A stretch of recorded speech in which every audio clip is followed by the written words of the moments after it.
I just don't understand the people that have a go at me on YouTube for doing this.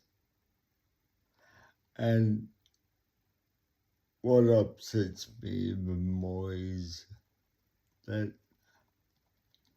there are guys out there that are real like this, and it's